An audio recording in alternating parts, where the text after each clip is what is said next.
we've maybe absorbed some assumptions about learning, like learning should be fast, or, they should figure this out by themselves. Like, no, actually, it's about collaboration, and learning actually takes time. And when we take time, we're actually learning it deeper. We're not going to have the gaps. And so it really unpacks 10 skills through conversations, guided conversations with your child that help you kind of learn about how they learn. Hello, and welcome to today's episode of the Positively Healthy Mom podcast. I'm your host, Laura Ollinger, teen and young adult wellbeing coach, and I'm super excited to introduce you to my new friend, Julen Forrest, who also happens to be from Austin, Texas, but is joining us today from Colorado, Durango, Colorado. Gotten the mountain vibe going on, so welcome to the show today, Julen. Thank you so much for having me. It's a pleasure to be here. Oh, good. So I want to give you the proper introduction here. So you've spent more than 30 years in classrooms from pre-K to college, helping learners understand the skill of learning. So learning how to learn, which I'm super excited to get into today. And you're a teacher, consultant, and creator of The Learning Mountain. You help students and educators make the learning process visible so that challenges become a pathway to growth rather than a signal to quit. I think that's a key phrase right there. Yep. And you're currently teaching at UT Austin. So this is amazing. So welcome to the show. Thank you so much. Yes, absolutely. All of those things are true. I know it's dating me, but that's okay. Yes, that's okay. Well, It takes, you know what? Expertise and growth takes time and practice. And if anything is there, that's what that evidence is. Absolutely. Right. Yeah. What you said there about learning how to learn is so important. We focus so much on what kids, what the what and the, the math, the reading, but we don't teach them like a learning approach that matches them and who they are as a learner. And that's really what I've made my passion and my work of late. Yes. So tell us, what is your work like? What do you teach the students? Just explain to us what it is about teaching how to learn. Yeah. So I think what I've noticed a lot over this 30 years is that children have not changed. Learning has not changed. Kids are capable and learning takes time and practice, right? But it's always been this sort of mystery to students, right? And I noticed this especially in the college realm where maybe they've done something K through 12 for years and they're like, this is how it works for me. I get good grades, right? And I'm a learner. But then they get to college and everything kind of changes and they're sort of like, wait. And so I really talk about how it's so important to invest in learning how you learn. Like, what is your approach to learning? When you hit something hard, what are the things you tell yourself about that? Is that, oh gosh, you know what? Learning takes time and challenge is normal. Or is that, oh my gosh, something must be wrong with me? Understanding that those feelings are going to come is part of building that approach, right? And that we're all going to hit hurdles and get stuck sometimes. That's what learning's about. If we're not stepping out of that comfort zone into that growth zone, then we're not really learning, right? And so understanding that learning is a process. It's not going from point A, I don't know something, to point B, I know something. Like there's a whole process in there. And that's where the Learning Mountain comes in. That's the shape that kids can ground themselves and say, oh, this isn't supposed to happen overnight. Because I think one of the biggest things that I've seen is if it's not happening fast, then I must not be doing it right? And I think we absorb some of these assumptions and then kids absorb those from us, right? And learning isn't a fast process. It is something that takes a lot of time and you don't get it the first time that you get it right. That's actually just your first step, right? You have to continue to practice and make it something that's fluent, something that's internal, something that's yours. Once upon a time, we didn't know how to tie our shoes and we didn't know how to walk and we learned. And now we don't think about those things because those are internalized. But all of learning has to go through that process. And so again, showing kids that there's a process, first of all, grounds them to say, oh, that's where I am. I can actually pinpoint this is where I am right now. I'm not way down at the beginning. I'm right here in the process, and that's okay. That in itself is a grounding kind of, again, visual. But then underneath the mountain, I like to place patterns of emotions. And we talk about that and build a rich vocabulary. It's not just, I'm angry, I'm frustrated, I'm sad. We really need to understand, I was surprised when that didn't work this time. Like, that's a positive way of Okay. thinking about it rather than, I'm so frustrated it didn't work again, because that's Yeah. the language we typically give kids. But if we kind Mm, of start expanding it to, wow, you just didn't expect that. That was surprising. Or, oh, mm, that's some new information. You've learned more. You've realized something, right? Or maybe mhm, you're a little embarrassed. Those are all different feelings than just frustrated, mad. And then being able to pinpoint those along the journey, they can expect that they're going to come and they can normalize that and say, oh, I might feel a little frustrated right now. And then the next step after naming it is to be able to grab the tool, right? I found with my kids and with my students, I had, a whole calm corner, or I had a basket of fidgets, or I had all of these calming techniques. mhm. But if my kids didn't know, like, that it was appropriate, that this is what they're feeling, they wouldn't even Right. get the tool. So Yeah, yeah. the naming of the emotion is really the first step at, like, understanding what you need to do about it. Because again, if a Mhm, student isn't frustrated and they're surprised, they don't need to go grab that tool. They go, "Oh, I was just surprised. Okay, so I'll just move on," you know? yeah. And so again, I think it really helps to have that grounding, and it helps with the regulation because Mm, it's an understood thing. I think learning is such a mhm. mystery for so many of us. I mean, I know as a Yeah. learner now, I'm learning different devices. And I mean, constantly in this world, we've got to keep learning. And Mm, I have to remind myself to not think, oh my gosh, I'm old enough. I should know this by now. Like, no, no, no. mhm. It's just a new process. Yeah. So Yes. that's those are Yeah. those are two of the parts of the learning mountain. And then the final part that I feel is so crucial is teaching kids how to coach themselves through it. I think we Okay. oftentimes are their cheerleaders, right? And which is Mhm. absolutely appropriate. But it's Yeah. also important to realize that, like, they are people and they have inner dialogues in their heads too. And what their Mhm. inner dialogues are scripting right now is kind of their identity. So if they're Mhm. thinking, wow, see, I'm bad at this. I knew I should have had better, like, all of those, we need to remind them that those thoughts are going to pop up, but we can choose a more helpful track and say, Mhm. hey, you know what? In this context, yeah, I knew this was going to be challenging, but that's okay. That doesn't mean I'm a bad learner. That just means I'm in this point. And so teaching Mhm. them those coaching phrases, that kind of help them through it is so crucial. And again, it's a visual. And so it's not just like a happy little thing on the wall, but it's really a mechanism to remind them, because we need to be cued to practice to create those Yes. habits, right? So it started out Yes. in my classroom, but man, I have used it as a mom so much. And my kids know now that they have that mental map that goes with them. So it's kind of a whole picture. Yeah. I mean, and it grew Yeah. literally from, like, my own frustration with feeling like, okay, I teach them about their emotions over here and I teach them about learning over here and I talk to my kids about, having positive self-talk, and but they're all separate. And so I was like, well, why don't I just bring it all together Yes, and so help yes, there everything, like, make sense? yes, and I love it because it's so simple, but yet so rich and deep at the same time. And No, so that's the it's conundrum. That's the paradox, right? It's like, whoa, that seems yes. so simple, but oh, wow.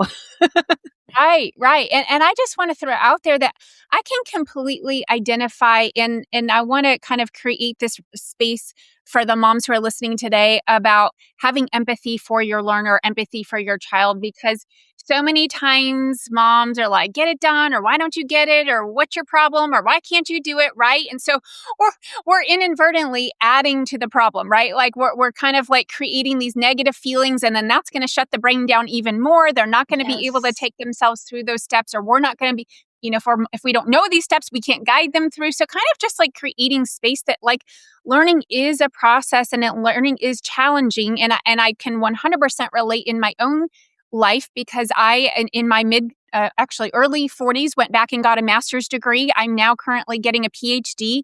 And man, I will never forget that Wow. first week of my master's degree. I hadn't been in school in 25 years. And I thought, I can't do this. Like, I am not, my brain does not work this way anymore. I can't do it. And right, I'm having all those negative phrases go through my mind. And I just thought, okay, just try to, I don't know what my self-talk was, but somehow I got through that first week. Then I got through the first class, and then I, ended up graduating 2 years later. I'm like, wow, if I had let myself quit on that first week, I would have never gotten to this point. So now I realize anytime something is challenging, I Yeah. think back to that first week and I thought, wait, remember when I thought I couldn't do that? I just had to like get through it and go through the steps and kind of manage those emotions. And so it's just kind of like, even as adults, as us moms, we're learning new things all the time too. And if we just get frustrated or shut down, then we're not setting that a great example of like what the process of learning is for our kids. So how can you relate to that? Oh my gosh. Well, two things you said there just really just pop out. And number one is that you used that moment of, hey, remember I did it before, to then Mm, generalize to this new situation. That is so huge for kids and so huge for mhm. us as people to be able to spotlight the effort and the actual choices you made that made you successful. A lot of times, our kids, when we ask them like, what do you think? Or why did you do that? They're like, but that's the point where we need to say, but I saw you do this, because that Mm, then helps them start to narrate, oh, those are the choices I made that helped me. And I can repeat that, right? yeah. That's exactly what you were just doing. That first week, I Mhm, was overwhelmed. I did this, but I chose to stick with it. And I can do mhm, that again, right? Those are mhm. those pieces of what we call self efficacy, right? That actually build that confidence, because confidence isn't something you're born with, right? It's not just something you have or you don't. It's something that Yes. you build by seeing those successes. But if our kids never really are able to like visualize and spotlight for themselves, like, oh, that's right. Remember, I did that before. That reservoir needs to be built up, right? So instead of just praising, good job, you did it, here's the ultimate, like what you did, Mhm. pausing to unpack what you saw them do to get to that point is what builds that reservoir for them. And I think 100% point two is what you're saying, is that learning and parenting, man, parenting is the most humbling job on the planet. Like, no, there's just no other more. I have four Yeah. children myself, and they are Mhm. all different, and they've all had unique experiences. And every time that I think, okay, I've got this, and then I'm like, oh, they've done something, and now wait, I got to rethink it. We're No, yeah. Mhm. constantly learning, right? And there's nothing that we're saying or doing that's like good or bad. I mean, it's really part of the experience. But I think, like you're saying, we can learn so much from our kids. We can learn so much more about ourselves. And I think some of that awareness, like you're saying, of like sometimes we've been modeled things that we've just absorbed, or culturally we're told. I mean, how many Mm, times have you heard from a school like, you've got to get the grades, you've got to get this, you're going here, right? All of those messages affect us and then how we pass that on to our kids. That's not like a character flaw. That is because we are being like, we're human and we're being influenced. So pausing mhm. and giving ourselves grace, but then also giving ourselves grace to kind of figure out like, what's our long-term view with our kids, right? Like, Mhm. what are we working on? Are we working on solving this moment right here? Or what are we building in them? And I think that Yeah. helps some of this minutia become more Mm. clear, because I feel like as a mom and then as a teacher, I would end my day and I'd be like, oh my gosh, I probably made a million thousand decisions in one day. Like, how did I think through all this? Right. And it Yeah. becomes overwhelming.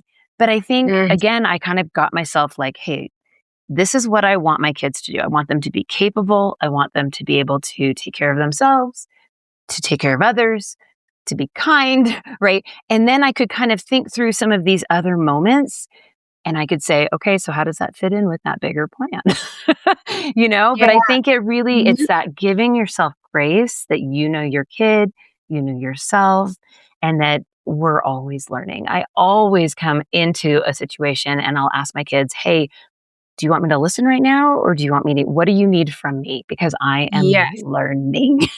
And that has been Yes. so helpful. And I'll tell you, my oldest is in his 20s. And there have been times where he's like, Mom, thanks so much for just asking sometimes instead of telling. Mm. And I'm like, Yeah. thanks.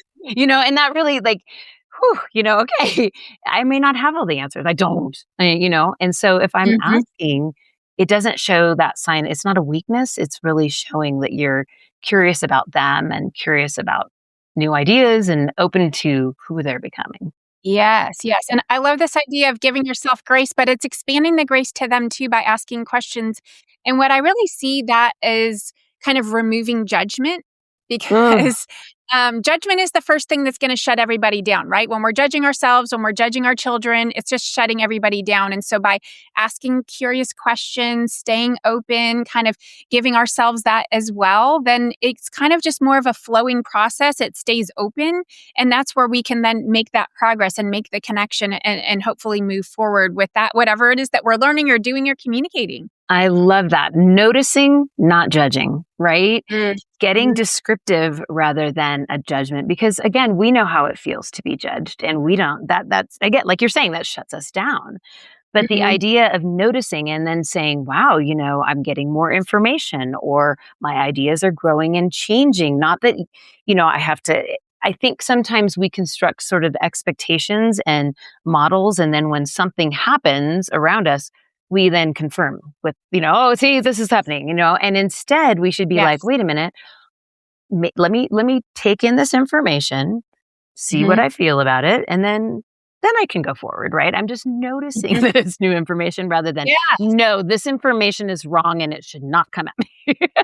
Or yeah, yeah. this expectation is not the way it should be happening. My kids should be, if we just kind of notice it and say, oh, wow, they did it a whole different way than I thought they would do, or whatever, right? Yeah, and it's I love this idea of right now of giving the language or giving the Mm. vocabulary to moms about, like, kind of just words that we can use because it doesn't have to be a question 100% of the time, it can Mm-mm. be a statement, but Yes. it's just gentle, it's more of from an emotionally regulated state, like, "Oh, I'm noticing, you haven't gotten your backpack out tonight," or, "Hey, what's your plan for X, Y, and Z? 'Cause, I'm noticing the time, it's getting a little late. I'm curious, what's your plan? You mentioned earlier you have a big test tomorrow, kind of not, what are you doing? Why are you doing this? Right? Because that's like what I hear the most of from Mm. teens who are complaining about their parents. Cause sometimes I do ask them, like, well, what are you struggling with the most with your parents? And a lot of times the children will be having like some type of a big emotional reaction. It's very difficult for the parents to just like sit with that and not become Yeah. reactive themselves. And so that Yes. emotional regulation piece, because I know you talked about that, but being really curious as a mom, like, hey, I notice you're freaking out right now about your best friend. Can you tell me more about what happened? Instead of like, calm down, it's not that big of a deal, like that dismissive language, Yeah, right? and And so what you said, getting you just described what you're seeing, right? I think that's yes. so important is just to get descriptive and just to, Mhm. again, noticing and then to pause and take breaks and give some time. I think silence is Mhm. hard. Um, Yeah. I like to tell my kids too, like, I'm giving you some silence right now on purpose. Just Mm. let's give us a little space, right? Sometimes it's just to take a breath. Sometimes it's just to pause the running of what's going on either in our heads or out of our mouths, right? But like, Yeah. hey, I'm going to take a second and this is not a judgment call on like what's happening. I let's just take a minute. Let's just get some silence, right? I Mm. think that's a huge piece that we're uncomfortable with because we just want that silence filled and we want to just keep fixing, right? Or we want them to fix or we want all of it out there. But I think sometimes our bodies really need that and it helps our minds, right? The breath is Yes, the most powerful tool we have, right? And sometimes just absolutely. breath and silence and a little bit of wait time. It's Yeah. amazing what comes out of kids when you give them that wait time, if they know that it's on purpose. If it's not Mhm. given to them in a way that like they know that it's coming, they might judge it Mhm. themselves and say, "Oh my gosh, she's mad. She's feeling this way. She's not saying anything." Right? But if I give them Mhm. that moment and I say, "I'm doing this on purpose," that then okay, then I can just kind of sit in that for a second. And I think that's Mm. really good for our kids to learn too. Yes. I like that. I've never heard it put in that way before. We kind of talk about like, I'm going to take a time out, or maybe we should take a time out in this conversation, but I've never heard it phrased that exact way. So I really like that. I'm going to steal that from you and use that going forward. I would love to get into your workbook. So talk about Yeah. creating unstoppable learners. Oh, yes. Raising Unstoppable Learners is coming in the fall. And it's been a labor of love. And it's been just the experiences that I've had coaching different ages students being in the classroom, it unpacks again as a parent. It's like, how can I approach a conversation with my kids about learning, right? How do I talk about, because we've been trained that we talk about grades and assignments and due dates, and that's what schools are responsible for teaching us, like, and keeping Mhm. us accountable for, right? Or helping us as parents. Yeah. Yeah, they don't have like a whole like parent education fund that they can help us like understand learning, right? They can Yeah. give us a tool and a, blend canvas, whatever, you get your like learning management system, and this is where your kids grades are, right? But nobody Right. gives us like help with, how do I talk to my kid about learning? How do I even understand learning, Mhm. right? And so this Yeah. this book is really an opportunity to kind of open up and some awareness of how we've maybe absorbed some assumptions about learning, like learning should be fast, or they should figure this out by themselves. Like, no, actually, it's about collaboration, and learning actually takes time. And when we take time, we're Mhm. actually learning it deeper. We're not going to have the gaps. And so it really unpacks 10 skills through conversations, guided conversations with your child that help you kind of learn about how they learn, and then they learn how they learn. And they build that toolkit they need for that learning approach that we talked about at the beginning, right? These aren't the Mhm. end all be all of all the skills. But if you think about like, kids being curious and asking questions and knowing how to advocate for themselves. And the idea that mistakes are not a stopping spot, they are information. Like, these are these 10 crucial skills that kind of become a toolkit that help them Mhm. push through and also enjoy it. Right? I mean, our ultimate goal is that our kids love to learn and know Mhm. themselves as learners. And we don't want to, who better to talk to your kid than yourself, right? Right. I wanted to be the one that had those conversations with my son and to feel confident that like he trusts himself because he knows he's got those skills. I'm building those skills right there next to him so I can trust him with those decisions. And I feel really confident, like he's about to go to college, and I feel really good that I've had these conversations with him. And he's also more open to come to me and say, "Hey, mom, I'm really struggling with this. This is what we've Mm. talked about before." Because we've built these conversations. It's not a Yeah. talking at, it's really a talking with. So this resource is really a tool to help you start having those conversations with your child and to know them differently a little bit. Yeah. Ah, I love that. I am really just fascinated about how you kind of created that or developed it. Like, what was the reason for this? So a lot of it is from, I mean, I'm a research nerd. I like read research all the time. And I really noticed as both an educator and a parent that like we're learning a lot about how we learn neuroscience, about Yeah. development. We're learning all of these things as adults, and we're talking Mhm. about them in the adult world. And it's really that like, hey, your self-talk is really important. And I'm like, why are we as like 30s and 40s and above figuring this out and unlearning? Why are we not making this kid friendly and giving this to our kids? So I started to try to adapt a lot of this big theory. I think that's one thing that in 30 years, I've really honed my expertise in how to explain things to kids that aren't big theoretical abstract things. Like, how do we make that practical and useful? And then I started thinking, as a parent, where do we have that resource? And I couldn't find it. So I went, okay, guess what? I'm going to go write it. Okay. So that's really how it all kind of kept. But again, I like to think of it as taking, the growth mindset from Carol Dweck and our Mm. amazing, self determination theory from Desi and Ryan. And if I had them all sitting at a dinner table and I said, give me one nugget, what's the best thing that we can Mm. do to teach kids and parents how to learn best? And I was like, I'm going to take all of that. I'm going to make it practical. That's how I Yes. like to think of it. Okay, well, I'm totally getting one because I would love it. No, I mean, I have 4 Yay. children as well. One's Yeah. same age as one of your sons going off to college this year, and then, 2 in high school, 1 in middle school, and then I'm still a student myself. So I am really excited to get my hands on this resource and get some more information.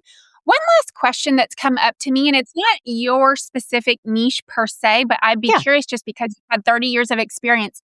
This executive function is a big topic for people and staying organized. And I've had a lot of clients that I've coached with just helping them break down the steps. Yes. Step 1, take your folder out. Step 2, throw away the papers you don't need or recycle them. Step 3, open the folder. Step 4, get a pencil, right? And so I'm just Right. curious, like, how do you approach that topic, especially related to learning, the Yeah, way you teach it? I think this actually undergirds and supports a lot of kids that I've coached that do have executive functioning needs. One Mhm. of my children has ADHD, and I feel like, there's no magic pill or magic everything to make all of this go away. It's really building this, again, not just beliefs in ourselves. Like we can't just believe I'm a learner and and I believe I can be organized. Like there are actual skill sets. Like you've got to learn Right. these little steps, right? But I think it's that blend of like, I need to know that I am a dynamic learner and I am continually doing these specific things to help me grow. And then when we layer on the organization and the focus, they're like, okay, this makes sense why all of this is important, right? I think Mhm. having that undergirding of like, I am a learner, it's almost like kids that struggle oftentimes think of themselves as doing learning, almost like the difference between a musician and someone who plays music, right?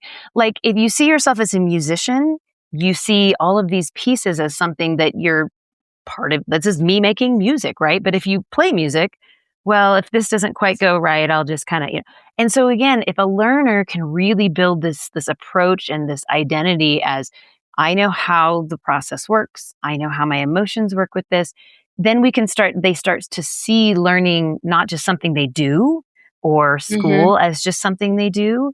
It's more about them as a person. So I think it's kind of a different approach a little bit. Yeah.